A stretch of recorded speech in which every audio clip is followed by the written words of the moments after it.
Good afternoon. So, like we explained to you, this is a very unique and special opportunity that we have. Just want to first give you a little bit of context. Mrs. Werfel, Mrs. Werfel was in Tomer Devorah since the first year of Tomer Devorah. For all the years of the school, this is the first year that she's not here with us on staff. But she's a dear friend to the school, somebody who is a very close kasher to all of us here in the school. And Rabbi Werfel, by extension, is a part of the Tomer Devorah extended family. Some of you may be familiar with the yeshiva called TJ, TJ, where Rabbi Berkel teaches as well. So Rabbi Werfel has been administrator at TJ for years already, for a good number of years. So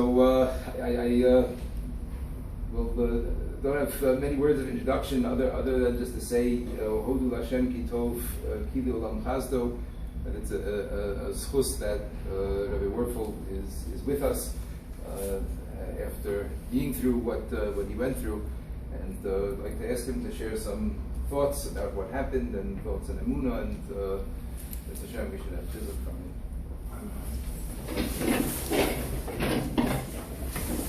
So first of all, as a way of introduction, a couple of things, and then we'll put everything else into context. First of all, the 4 people that were killed, and the one that's most grievously wounded, I happen to know all of them. For many years davening with them, being in the same community.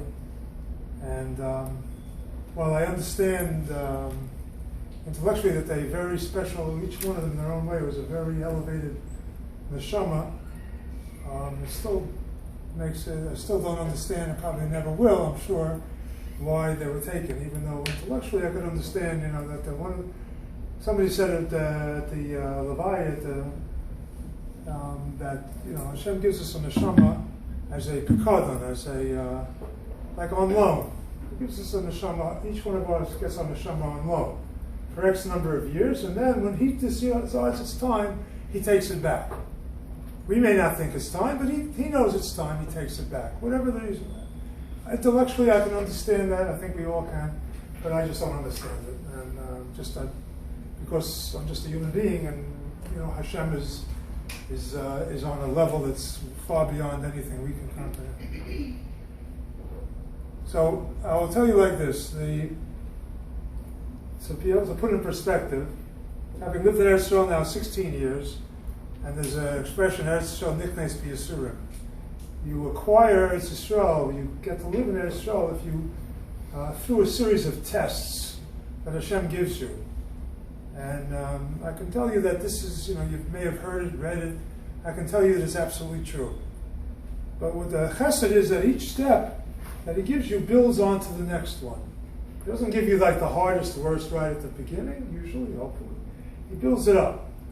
So through a series of experiences we have, which in the end all end up being good, I got to the point where when this incident happened, I was able to, let's say, put it in perspective and digest it as follows. And that is this. HaKadosh Baruch Hu, the main thing here is that HaKadosh Baruch Hu, as you'll see later from actual examples, HaKadosh Baruch Hu is involved in our lives in every aspect of our lives. All of it. I know we all understand this, but practically speaking, we may sometimes forget it. And he's involved with us every moment of our lives, and he's got our lives planned out completely, what's going to happen to us at each particular second. It's all set up. Obviously, then, what's our purpose of being here? We're just robots. No, we're not. We have control over basically 3-4 things, which is our Yiras Shamayim, our fear of heaven, our doing mitzvos, our Ben Adam L'Chaveiro, our midos. This is what we have control over. Everything else we don't have control over, and Hashem does. And I'll give you 2 examples that I thought of afterwards. One is that we know that we've heard of the Dor Enosh.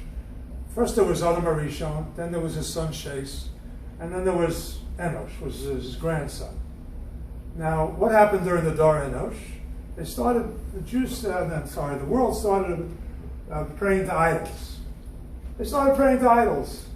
Now you'll say, okay, the world had been created hundreds of years before, people forget. How can they forget? Adam Rishon was still alive. He had a personal connection with God. And Shais, these people were still alive and going to live hundreds of years more. So how come they started worshiping idols? They knew who Hashem was. All they had to do is, if they forgot, they all had to just ask Adam Rishon.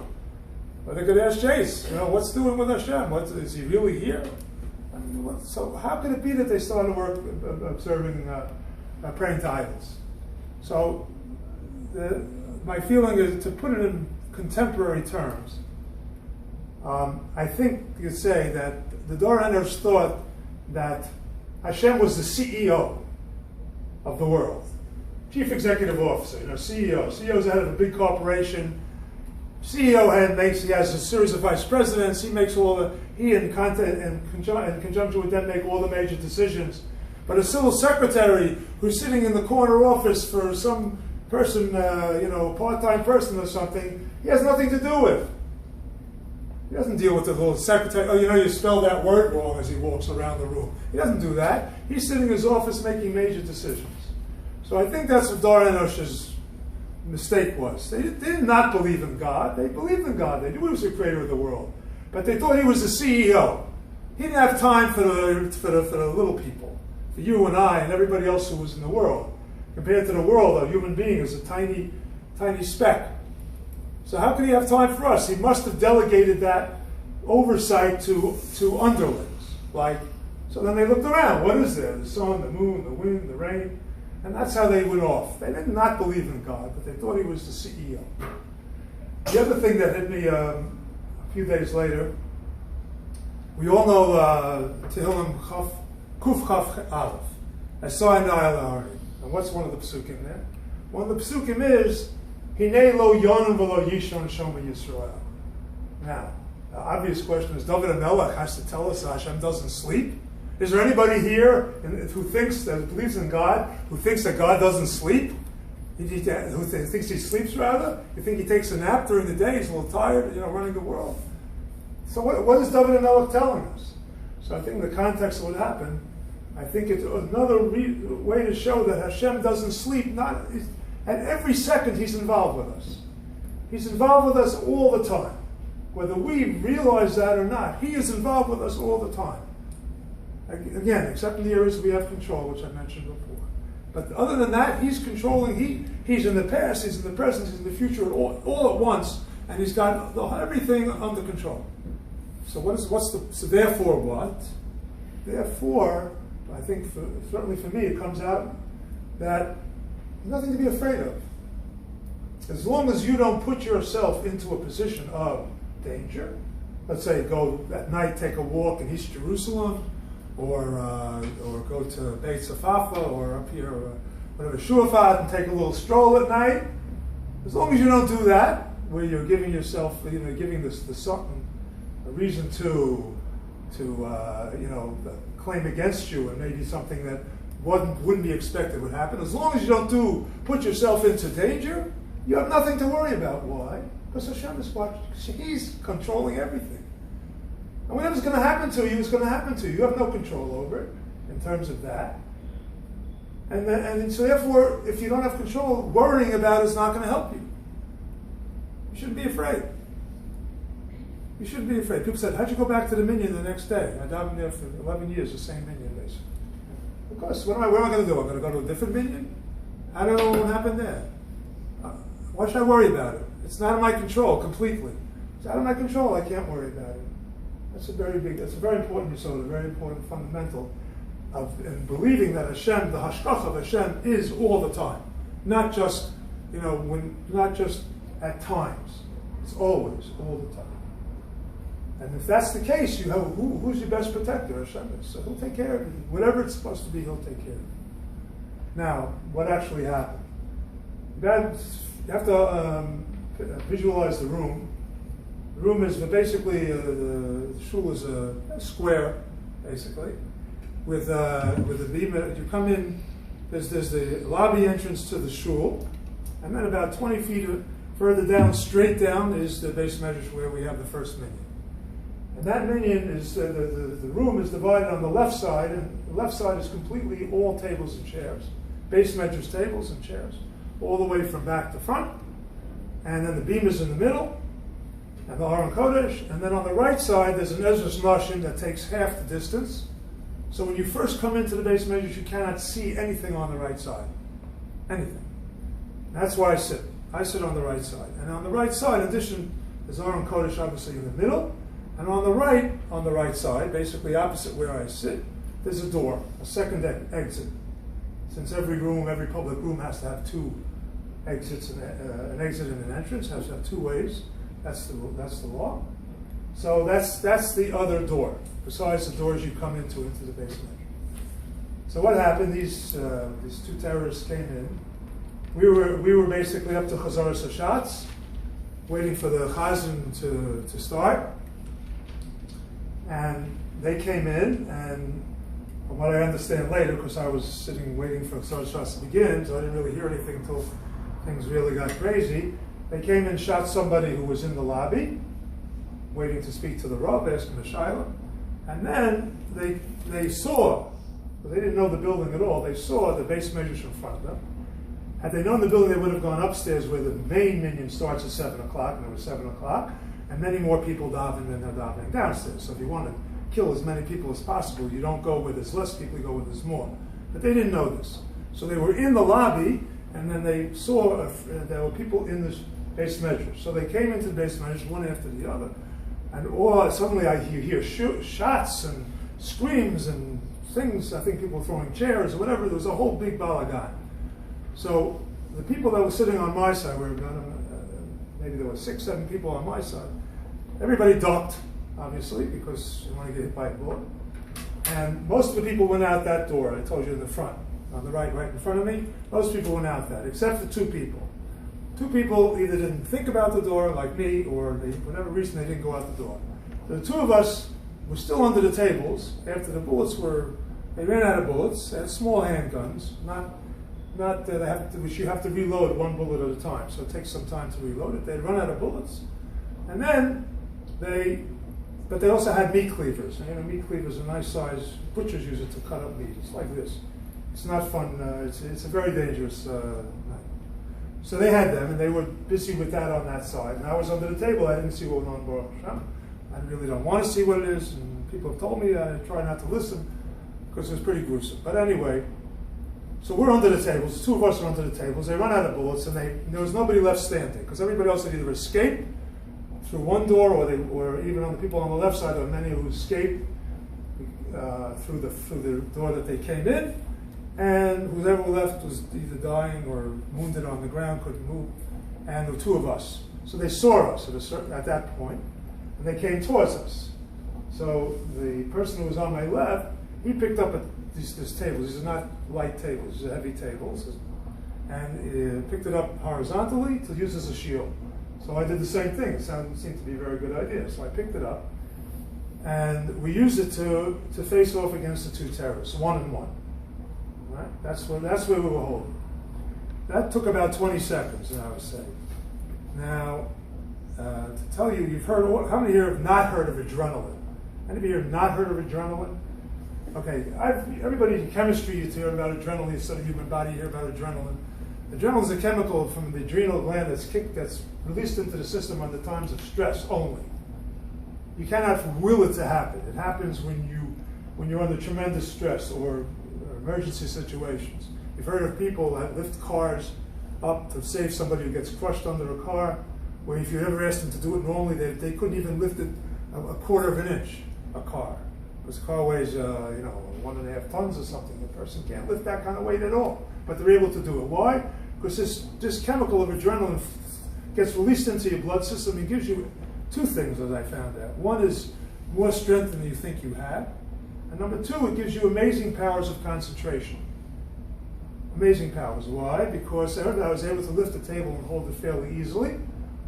It was a little heavy. I wanted to really kill the guy if I could, but it was a little too heavy to use as a weapon, but it was certainly not too heavy to hold as a shield. And my focus was totally on this guy, where I was locked eyeballs with him. for about 20 seconds. Because I'm in survival mode. I want to live. So if I'm not paying careful attention, who knows what could happen? So that's what the adrenaline does. The Kodesh Baruch Hu gave us this gift that when it happens, you're able to concentrate unbelievably. I'm sure if there was an earthquake, I wouldn't have felt it. That's how focused I was on this. So out of the corner of my eye, I see the other guy takes a swing with the meat cleaver at the other davener there, and he missed him. I saw out of the corner of my eye. And the next thing I know, a few seconds later, I see out of the corner of my eye, he's going out the door. The davener goes out the door. That's the first time I thought about the door the whole time. So I said, this is a good idea. I put down the table and went out the door. Why didn't they follow me? They didn't know the building. And also, when I was looking at this guy, first of all, he saw that whatever was in my eyes, I don't know if it was anger or whatever it was, he saw that because our eyes were locked. Right? So he knew, and I'm kind of big, and I had this table. So it wasn't so easy for him to come to me. He couldn't go around, he couldn't go over, he's not going to throw his weapon and have nothing left. So he just stood there. And he looked kind of confused, because I'm telling him, right in his eyes. He didn't look like bloodthirsty, crazy lunatic. He just had regular eyes, but he was confused. So that gave me time to put down the table and walk out, because he didn't know what to do. Because I 2 steps and I'm out the door, because the door was behind me, very close to me. That's what happened inside, specifically for me. And then then eventually police came and eliminated them and so on. Now, where's that? Obviously, for myself, you see the hashgacha. It's obvious from what I'm telling you what happened. But to show that the whole incident was orchestrated by Kadosh Baruch Hu, what we think as for bad because people died and one still very grievously wounded, so that's, and at the same time he orchestrated that, and he orchestrated the people who survived. And in addition to that, now remember, I probably go to this minyan 99% of the time for the last 11 years. So I know everybody. I don't know everybody's name, but I know everybody by face, and I know who wasn't there. So I'll tell you a couple of people why they weren't there, and then we'll conclude at the end. First of all, there's one fellow who davens there most mornings. I'd say 90% of the time. Who's in his 70s, probably now. He has a bad back and needs a walker to walk. So what does he do? He takes a cab. He lives, 5-minute walk away if he could walk, but he doesn't walk well. So he takes a cab to the minyan, and then one of the mispalim who has a car drives him home. This morning he wasn't there. Why? Turns out he called the cab, of course, and he didn't show up. So of course at the moment he's a yekka too a little bit. So he was a little upset. I'm sure at the time, but in retrospect I'm sure he's not upset anymore if the cab driver didn't show up. Because since he can't move, he would have, and where he sat, he would have been dead for sure. There's no shaila. He would have been dead. But he's alive. He's still coming back to the minyan. Then there's someone else who was upstairs actually. He never davens with us. He davens upstairs in the 7 o'clock minyan. I happen to know very well. And I found out later what happened was when they heard the shots originally downstairs, when they first came into the lobby, he came running downstairs to see what it was. And the terrorist pointed a gun right at him, point blank, and fired, I don't know, between 1 and 4 times. I've heard 1, 2, and 4. And the gun didn't go off each time. It misfired, which means the bullet didn't come out. Point blank would have killed him. It didn't go off. And then he used it later in the base measures. It's amazing. 2 other things. You've heard of the expression that Hashem makes the refuah, the cure before the machala, before the illness. Most people have heard this. Well, I'll give you 2 examples. It doesn't have to be in the hospital situation. 11 years ago, when we moved back actually to the area where this shul is, and I started davening there again from where we had been previously. So they had moved across the street from an area they were renting to which is now a big shul. And the first place they moved in was the base measures was on the main floor. So for some reason, 11 years ago, when I went in and started davening there, I picked a seat on the right side. I don't know why I picked the seat on the right side. I don't remember any specific reason why I picked the seat on the right side. And for Shacharis, I always sit on the right side, even if someone's in my seat. I take another seat on the right side. Why do I do that? I don't know. Now I know. Because if I was on the left side, who knows what would have happened. That's where All right, people did run out. People did get out unscathed, but you don't know. Who knows? And one more like that. The Gabbai of the minyan who actually sits in front of me and would have been able to run right out the door. So this is not for him specifically. He has, 13 years ago, his youngest kid was born with Down syndrome. He just was bar mitzvah. He was born with Down syndrome. So apparently what he does, most of the time he comes to the minyan, not always, but most of the time he's there, is that every Tuesday he takes care of getting his son with Down syndrome somehow to whatever school, whatever it is, and gives his wife the morning off.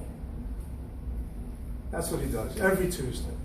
Okay, fine. So he wasn't, but again, had he been in the shul, he would have been able to run right out the door. He'd be closest to the door, no problem.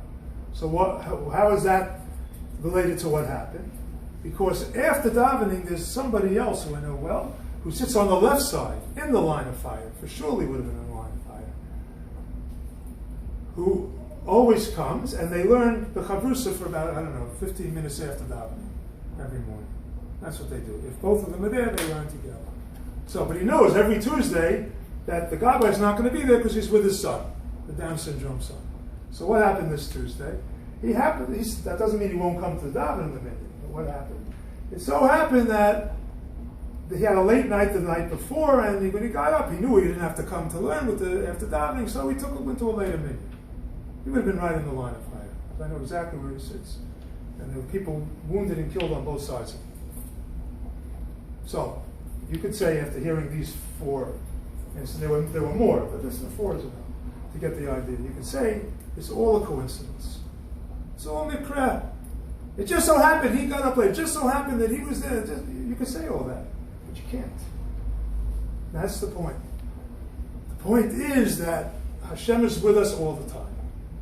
And you see, whether it's for good or for bad, we only understand good and bad. Hashem is only good. We know that. We conceptually know that. After 120, we'll surely know. But Hashem but He has everything planned. Everything that went on that morning, just like everything else that goes on, that's out of our control. He is in total control. He's in total control. And there you see, because you can't. How many coincidences can you have one after the other until you realize that it's not a coincidence? That's it. Thank you. Thank you.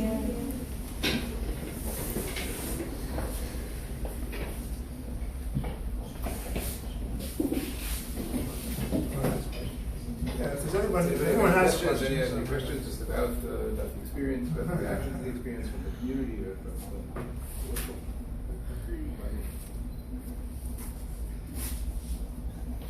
okay.